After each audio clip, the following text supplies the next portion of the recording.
Content warning. Echo can be emotionally intense experience and may not be for everyone. Echo contains themes of adult nature, including violence, torture, drug usage, and harsh language. Viewer discretion is advised. Or at least I thought I got what I wanted. You didn't. He manipulated you. Especially after leaving them to deal with the fallout of Flynn's meltdown. He went upstairs. The crawl space is probably closer by. And now because of that, it'll be harder to reach the root of the problem. Harder to talk about it. Because of that, we probably never will. And glanced at my dead phone, reminded of the complete lack of text from anyone other than Leo.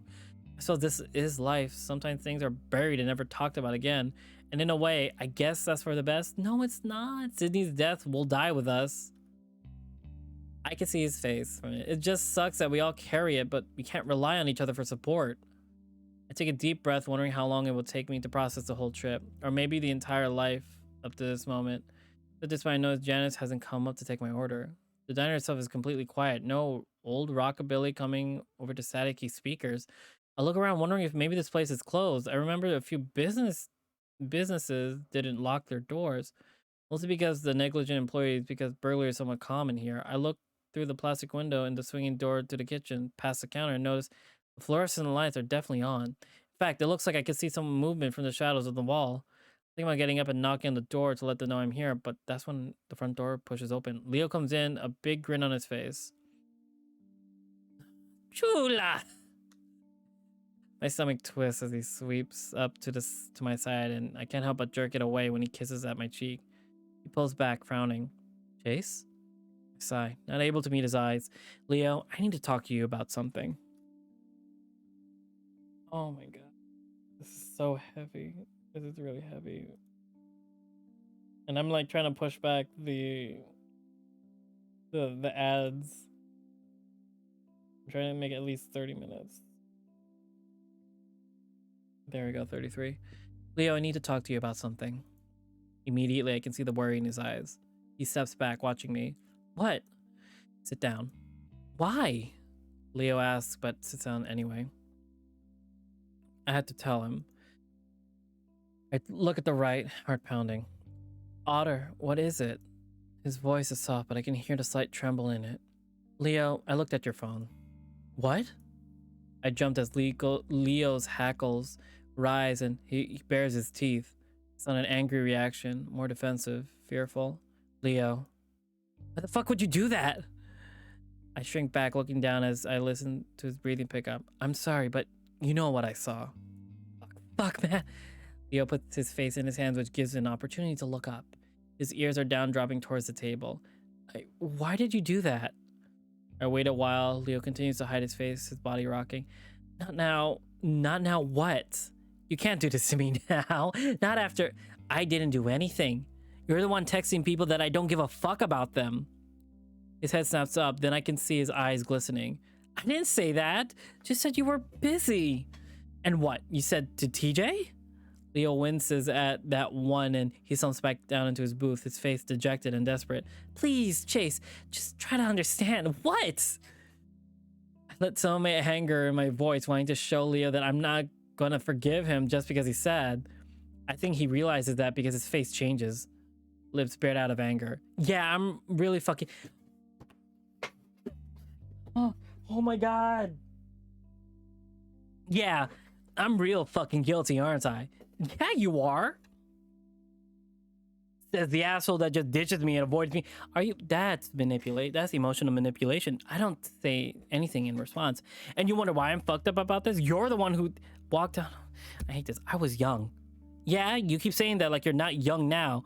If you actually dumped me, then maybe I wouldn't be this fucking messed up about it. Ugh. Oh, I hate this. Do you know how crazy this makes you look? Oh great, you too? I'm serious. This is funny, fucking unacceptable. I'm drawing the line here. Leo's snarling face turns up, and that's when I hear movement behind me. I turn to see Janice striding out from behind the counter, the kitchen door swinging shut behind her. Janice? Leo's fur flattened back down like he's forgotten all about our argument. It makes sense why. Something's wrong. Janice had been acting strange all week, gradually looking more haggard and pissed off as time went on.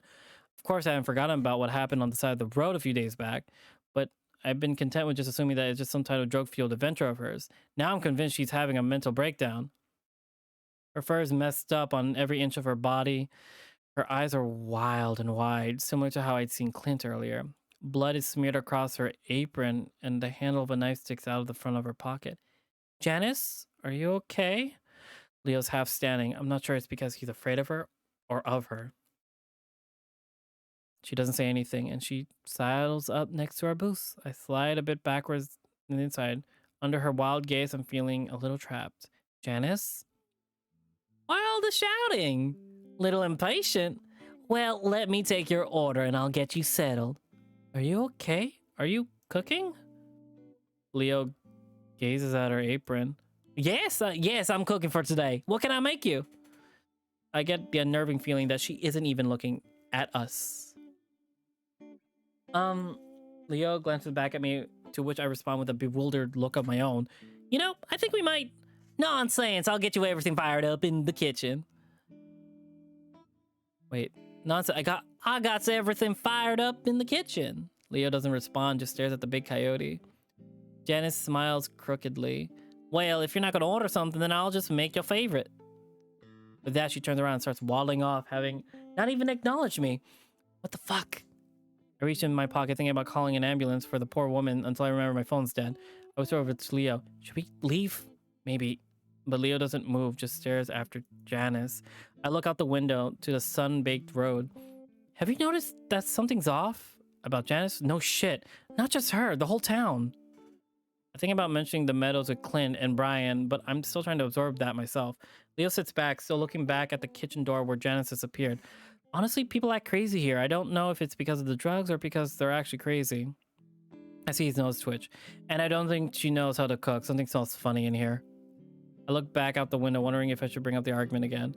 That scene with Janice totally thrown me off, and I'm reluctant to waste more energy yelling. It has to be brought up again somehow. We can't just let this sit. It's clear that's exactly what Leo wants, though, so I huff and stare out the window. This fucking town. I haven't been paying much attention to it in the past few days, but being too infatuated with Leo. Sure, I'd seen some weird things, but it seems in my absence, everyone's gone to the fucking wacky shack. I look at Leo. Have you been noticing any of this weird shit going on? Leo sighs. Again, I never know what's weird or not here. I guess I've noticed a few things.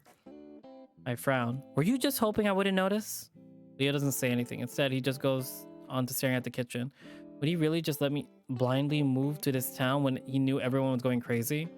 I look out the window. I notice a figure moving up the street, jogging. I feel like, TJ? Is that Tej? Leo glances out the window.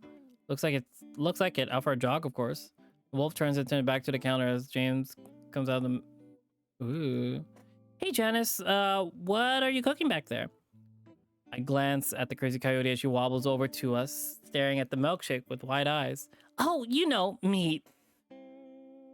Leo lets a howl of laugh. Haha, what kind of meat? I'll be honest with you, it's a bit tough and stringy. I lose interest in the conversation and instead look back at Tej. I feel like something's off for sure. He's ways away, but he looks kind of afraid. One of his hands reaches out to bat at something. Something's wrong. I mutter underneath my breath and start to stand, set on getting out of here and see what's going on with him. But at that moment, a truck pulls into the parking lot right in front of our window. I find myself staring right at Duke. I'll say something big in the back of his pickup, a brown furred headed peeking over the roof. Duke? Leo snaps his head over and look out the window. As the weasel gets out of his truck, I see something in his hand. A gun. Shit. Language, Leo. He's bringing a gun in. Leo reaches across the table for me. Not while I'm here. Janice. But she's already standing over the doors just as Duke pushes through them. Chase, get down. But Duke spots us immediately. I told you not to be fucking running away from me. He stares towards our table, but Janice, on her way towards the kitchen, intercepts him. Duke, is that a gun? I am not going to have you barging in and trying to ruin the peace. She sticks her bulky body in his way. Get the fuck out of my way. Language. It's as if Janice didn't notice that there's a fucking gun being waved around right next to her face. I reach out to grab Leo's arm, trying to pull him down. Call the police. My phone's dead. Leo slowly sits and looks around. The only exit is at the front. We're trapped. You don't think those fuckers are behind all of this? You've been seeing that otter around too, haven't you? I'm not concerned with that anymore. I made things right. You're not fucking concerned with what happened to our grandparents? It's happening to us? I won't ask you to leave again. Her voice is threatening. From this angle, I can't see her hands, but I can see her reaching for something. Oh my god. Chase, get down. Leo's voice is bizarrely calm, but as he reaches over to me, I can feel him shake. He presses down on my shoulder, and as I'm about to slide under the table, I see Janice move forward. Then I cover my head and cower against the booth under the table. Leo shouts and yanks me up against his side, covering me with his arms. I hear him breathe heavily into my ear, and I stare wide-eyed from under the booth, only able to see the dirty beige wall opposite us. Leo's breathing is all I can hear, otherwise it's silent. Then I hear Duke muttering something under his breath, followed by a soft padding of footsteps. A few seconds later, his legs come into view, and his feet turn to face us. I see the gun dangling from one hand before he raises it slightly, pointing it at us. I close my eyes. How did this happen?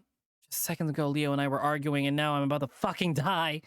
I keep my eyes tightly closed, hugging to Leo as hard as I can, and wait. But nothing happens. I keep my face pressed into Leo's chest, though wondering if I'm already dead. Finally, Duke speaks. Leo, out. Otter, you stay here.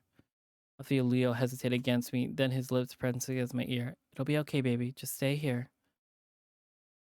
Slowly, he untangles my arms from around me. Then, with his hands up, he pushes out from under the table and stands up. Face the wall. Leo hesitates. Duke growls. I ain't gonna fucking kill you. We're figuring out what's happening is all. Killing you doesn't fix anything. The last guy got killed, and that didn't fix shit. You shot Janice. Because she got in my fucking way. But don't matter. Everything's fucked up now. Leo turns to face the wall slowly. I watch from the space between the table and the booth. What do you want? To fix the fucking town? You're starting something with this otter. This has all happened before. Duke looks out the window and makes a come on motion with it. We're going to stop it from happening this time. Leo looks to his left. But you fucking killed Janice. Won't matter in the long run. Doors rattle and someone comes in. It's the bear. You got the zip ties? Hands behind your back, Leo. Leo looks at whatever just came in. Come on. Now! The bear. Slowly, Leo does as he's told, and I see a pair of massive paws reach forward to bind the wolf's wrist. I swallow hard as I watch Brian pull the zip tie tight. Duke puts a forearm to his nose. Fuck, you stink. I hope you didn't kill that ringtail. We could use him. Brian just grins in response, his teeth yellow. My heart sinks as I think about Clint. Had he been warning me to run? Why had I thought that him hanging from the tree like that was probably just a normal thing for him and the bear? Was he a victim of whatever crazy has hit this town? This must have been what's been going on. All of this is hitting at once. It can't be a coincidence. Clint was probably just scared as I am now. Grab the otter and tie him up too. Just stick him in your trailer for now. His stomach drops. Duke gestures with his gun again. Come on, out. My legs are lead. I can't move. Leo looks over his shoulder at me. The fear in his eyes scares me even more. His muzzles move, mouthing something. Run. But still, I can't move. I've never been scared in my life. It's like everything is numb. Brian doesn't care, though. He moves forward, and the look on his face is eager. The gun goes off again. Everyone, including Brian, jumps, and I hit the floor with my hands over my head. Fuck!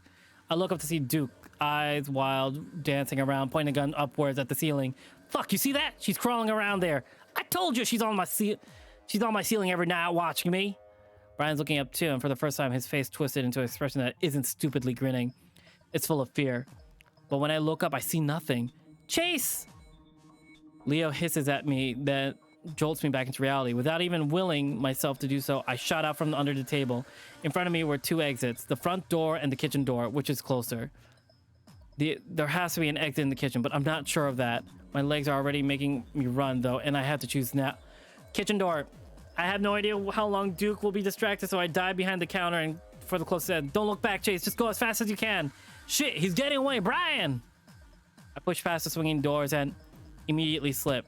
One moment I'm standing next While I'm laying on the ground, face stinging from the smack of the tile. I stare barely at the ground, forcing myself to move again, but it's still so slippery. At first, I think the tiles are just red, and then I notice the overpowering metallic scent hits my nose. I realize it's more than that. Oh my god. Blood is everywhere, and now I'm covered in it. I sob, wondering when the nightmare is going to end, when the paralysis will hit me. Fuck, get her off me! I force myself to move because I need to get the fuck out of here, dream or not. I slip and slide along the tile, trying to stand, almost failing. I manage to grab the metal counter and yank myself up, and then I'm standing over the counter and over what's on top of it. A pile of meat.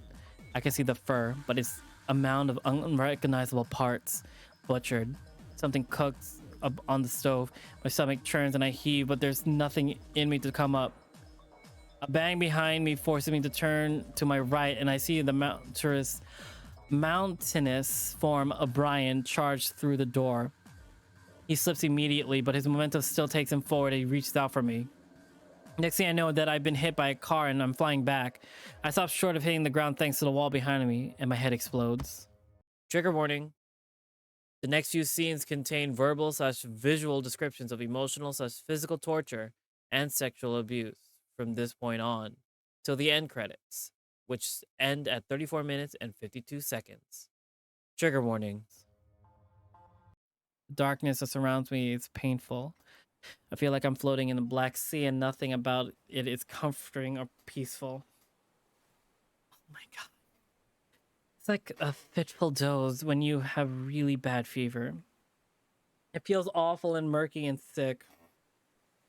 I feel my head tilt back and lightning bolt arcs through my head. I try to open my eyes, but they only manage to flutter, and I see flashes of red above me. Something is hooked under my back, and I'm dangling from it. I imagine a rope tied around me, holding me above the dark abyss below. Is this hell? I grip my teeth as the searing red becomes too much to look at, and I close my eyes again. This must be a nightmare, one that feels too real. I've had them before, and I know how to deal with them. Just need to go back to sleep and drift off, and I'll wake up back in my bed. Go back to sleep. Wake up and back in my dorm. Wait, an echo? I try to think, try not to prod back into my memories. Where was I last? What was the last thing that I remember doing? Trying to remember is monumental, more than I can handle. Unfortunately, I drift back into unconsciousness. I'm pulled back into the sickly dark as something jolts my body.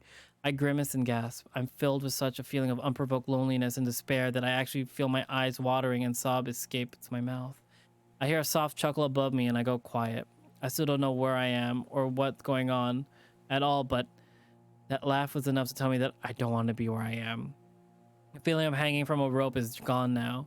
Instead, I'm lying on something flat and hard, and my arms and legs are spread out. The air is cool now, and my skin is cold and wet like I've been sweating a lot. The feeling is especially strong along my back, and I want to roll over, but I can't. Something is holding my arms down, and there's a rattling sound when I try to move. I moan and try to open my eyes again, though it's almost like they're glued shut. With a little more effort, I manage to crack one open. At first, all I see was a blur of colors above me, and I blink a few more times to clear it. Slowly, the images come together, and I'm able to make out that someone is there above me. Oh, that's horrifying. I feel my blood run cold, realizing that someone has been watching me this whole time.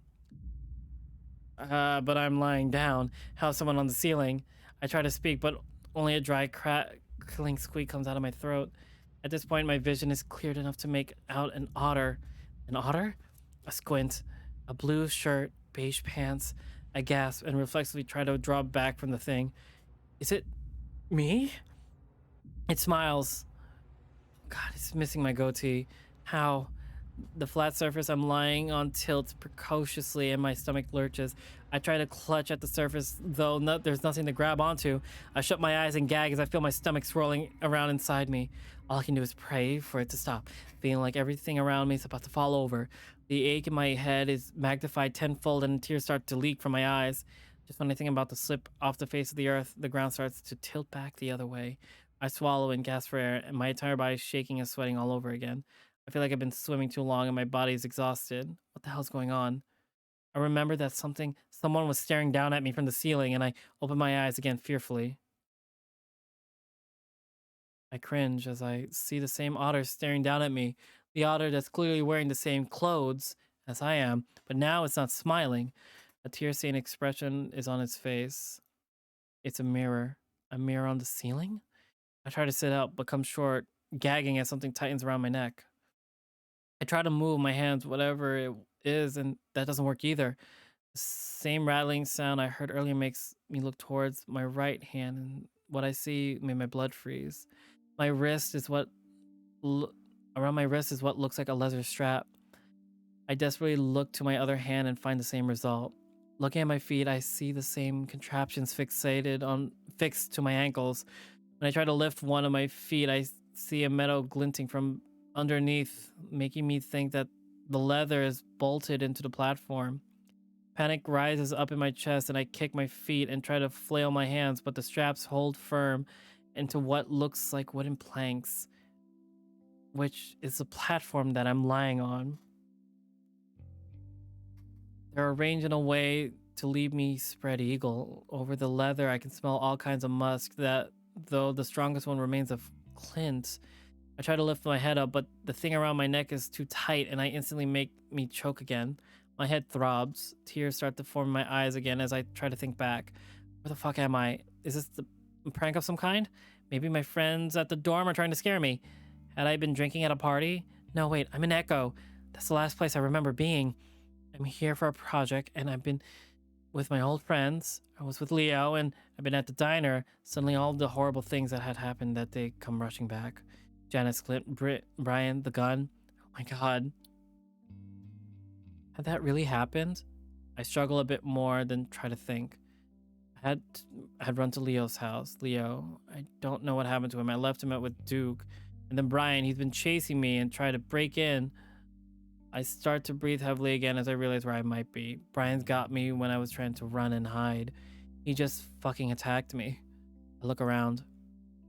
In a small room, what looks to be a living room of some kind. There's a couch to my right and a wall with a clock on the left ticking away. There's a window too, and along the ticking, the window blowing outside is the only other sound that I can hear. Looking down towards my legs, I can see what looks to be a tiny kitchen with some cupboards and a countertop. Dishes and junks are piled high along the length of the counter, and it smells like a cigarette smoke. Judging by the layout inside the place, it looks like I'm in a trailer home. A small moan of terror escapes my lips. I'm in Brian's house. I remember Cud telling me that he lived in one. Tears start leaking out of my eyes again, even though the crime is making my head throb all over again. All I can think about is what he was doing to Clint. No, I have to calm down. I don't want to attract any attention if he's actually here. After what happened at the diner, the cops have to be on their way if they aren't already. People eat in the diner all the time. One of my friends probably would find it. No, they wouldn't because... Fucking Leo. I just have to wait until they find me. I swallow again, feeling my body break out into a cold sweat all over again. What's going on? They wanted something from us. I remember that at least. But what? Duke had been saying something about seeing things and that we might be responsible. I squeeze my eyes shut and shake my head, but then immediately stop when my head throbs from the movement. None of this makes sense at all. Am I still dreaming? At that moment, I hear soft mumbling in the distance through thin walls of the trailer. I freeze and hold my breath. It's a little ways off, but I'm almost positive that it's Duke. The high, weaselly whine mixed with the occasional smoker's cough is unmistakable. It's coming closer, and I can start to make out what he's saying. Because we're already fucked here. You think we can just let them go and it'll be fine? I don't know what he's talking to, but the sound of an accompanying heavy, lumbering step gives me an idea. It's worth it, though, if we can figure out what the fuck is going on. It sounds like they're right up against the trailer now. I can hear them walking around towards the small door on the right side of the kitchen. Leo ain't saying shit yet, but I think it might be the otter. He's the one I seen last week.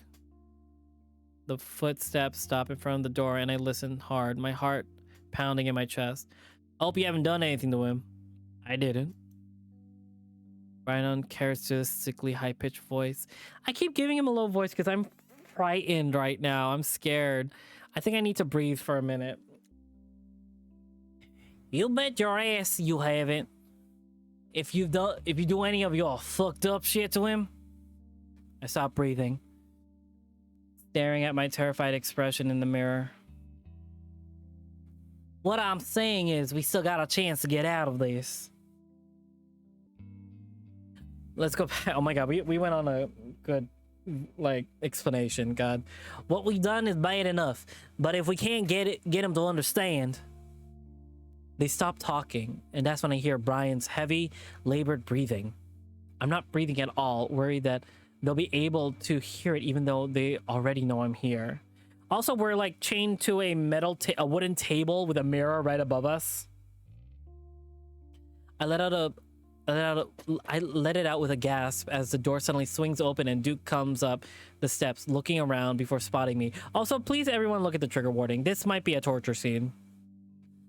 Brian, you are one sick fuck. I tense up as a massive shadow appears behind him, and it feels like an entire trailer tips a bit as Brian makes his way up the same steps. Also, they said he has a high-pitched voice. Brian's presence is more imposing and frightening that I don't even notice that Duke is right next to me.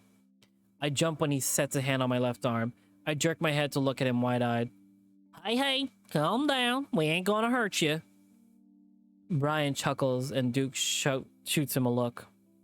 He turns his attention back to me, softening his expression, at least as much as he can with scraggly, drug-fucked face. We just needs to get some information from you. I open my mouth to speak, but all that comes out is a dry squeak. Brian chuckles again and makes his way to stand to my right. I cringe away from him and his stench of old sweat as he grins down at me with yellowish teeth. Brian, get some fucking water. And Brian looks at Duke with a strange face before turning back to the kitchen. Hey, don't worry about him. I know this thing. Duke taps one of the boards with his finger. Looks bad, but we just gotta hold you there for a bit. Also, there's a lot of homophobia and like a lot of racial terms here. He's a Q. He likes it. Duke glares at him as Brian comes back from the kitchen with a ceramic mug. You're gay too. You're gay too. Brian visibly bristles and his face loses any of sick humor it once had. Duke clears his throat. Things have been happening here, and we want to find out why. What? Duke furrows his brows like the kid's trying to figure out something difficult. You see, people ain't right in the head here. No shit. Duke seems to me immediately read my thoughts process because he holds up his hands and shakes his head. Yeah, I know. What we're doing ain't exactly right in the head either. Brian gives his dumb chuckle again, but I keep my face averted from him, probably because I really can't stand the smell. But we're all a little fucked up here. What I'm talking about is something else, like what you saw with Janice. I shift a little as I remind about what happened in the diner. Is she dead? Duke looks genuinely sad. I don't know. It's a damn shame, but you saw the way she came at me. That's the shit I'm talking about. I look at the weasel's waistband and immediately see a handgun tucked into his pants there. And I was hoping to stop it before any of this happened, but now everything's gone to shit. Can I do a southern accent with a high pitch? Hello. Everything has gone to shit. Ew. Yeah. Again, I avoided eye contact, not wanting to provoke him in any way. Yep, and it's only gonna get worse. Duke just looks at me like that's all the information that I need. I don't know what you're talking about. I see a twitch of irritation in Duke's face and I hold my breath. I mean, what's happening out there? Duke shakes his head. Well, it's happening everywhere. It wasn't just Janice that lost her mind. Duke looks back at the window, suddenly his fur standing on end. I look too, but all I see is leaves and branches, that late afternoon sun filtering through them. Duke's quiet for a bit before he starts speaking again without turning around. It happened to my granddaddy, my daddy, now it happened to me. I close my eyes, wondering if Duke is just as crazy as Janice was. If he does, I doubt he even has a clue what he's doing right now. Dale's missing. Cynthia drove off into the desert. Duke turns around to look back at me. We saw your cat friend running down the street on the way here, saying something is after him. TJ? The thing is, We've all got something after us, something bad, and won't let you leave when it starts. What's after you? I flinch as Brian speaks in his Mickey voice. I don't know what you guys are talking about. Bullshit! I flinch again as Duke cornered. Concerned Demeter immediately drops away. Why do you think we came to get you and Leo, and get Leo and you? He pauses, like I should actually know the answer. Oh my god. I feel myself starting to panic again with these two crazy hillbillies looming over my body. I don't know what... Duke slaps me, and I gasp in shock. I saw you hang around this fucking town before you even got here. Late at night, lurking around. I'm so cringing from the slap, and I keep my eyes closed as if not seeing any of this is going to make it stop. And then once all your friends get here, all hell breaks loose. You think that's fucking coincidence? It's quiet for a moment, and all I can hear is the rush of blood in my ears. Is this really happening? I feel Duke touch my arm again, and I flinch in fear. Hey. I feel like he wants me to look at him, so I slowly open my eyes, tears spilling out as I do. The blurry-shaped Duke dances in front of me. I'm not saying you did it, or that you want it to happen. I don't say anything, because I still don't know what he's talking about, but I know I can't tell him that. It's just that you got to know something. Anything, so that we can stop this. Duke starts to pet my arm and I shiver. Brian is breathing heavily next to me and I glance at him. And a glance at him shows that his expression more interested now, almost eager. Duke still hasn't answered my question. It makes no sense that they go this far to kidnap us. But why didn't you just ask us? Why all of this? I lift my hand weakly, making the platform rattle. Duke's face darkens. Because I've been asking Leo all week what the fuck you guys are doing, and he wouldn't say shit. Duke stops petting my arm and scratches behind his head. And someone told me that you would know. I stare at him. Who? Someone I know. And it makes sense. Something bad happens, and if you don't fix it, it won't stop coming after you. I shut my eyes and almost sob. Says they know, and I thought it had to be Leo. You considering what we've been seeing these past few weeks? Duke pauses. Or maybe one of your other friends. My mind briefly flashes to TJ. I don't know what you're talking about. I wait for another slap, but it doesn't come. I open my eyes and Duke is looking back out the window. We're kind of protecting you too. I stare at the back of his head. Things are getting worse out there, and if we don't figure out something soon, we're all gonna die. Duke's voice is dead and distant. Brian, though, touches my other arm, and I gasp, shrieking away. He's smirking down at me, looking at my stomach or crotch, somewhere around there. Brian, stop it! Duke turned back around, looking over at me and the bear. We're not getting anywhere right now, and I gotta get back to the wolf. Even though Duke is the one that hit me, I'm terrified at the thought of being left alone with Brian. I'm terrified as well. Duke sees my face. Don't worry, Chase. Even though you're lying to us, I don't plan to let this pervert have his way with you. Brian snorts. Brian knows what will happen if he does. Duke gives Brian a cold, callous stare, and this time Brian doesn't give a stupid grin back. But you better hope your fuck buddy says something soon, because if not, we might have to get mean. Jesus Christ. Duke heads for the door, fearing to look over his shoulder. Just feed him, make sure he doesn't escape, that's it.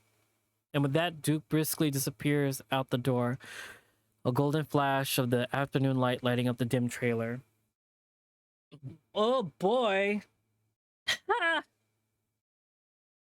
Brian and I listen to the weasel's soft, anxious footsteps recede into the distance. As soon as the sound's gone, Brian stands up. I turn my head in time to see the whirl around and smash his fist into the wall. I jump as much as I can in my restraints before he does it again. This time Simon both fists against the wall. Fuck it! He screams so loudly, my ears immediately start ringing. I think he's talking to me, so I brace myself for what's I'm sure gonna be the worst moment of my life. Why am I still stuck in Southern? Because it's stuck like that, because I'm frightened. But he stalks right past me, not even looking at me. Instead, he strides up to the kitchen counter, Once there, he picks up a dirty pan and raises it over his head before bringing it down with a crash. I hear glass shatter before he does it again and again. Goddamn piece of shit.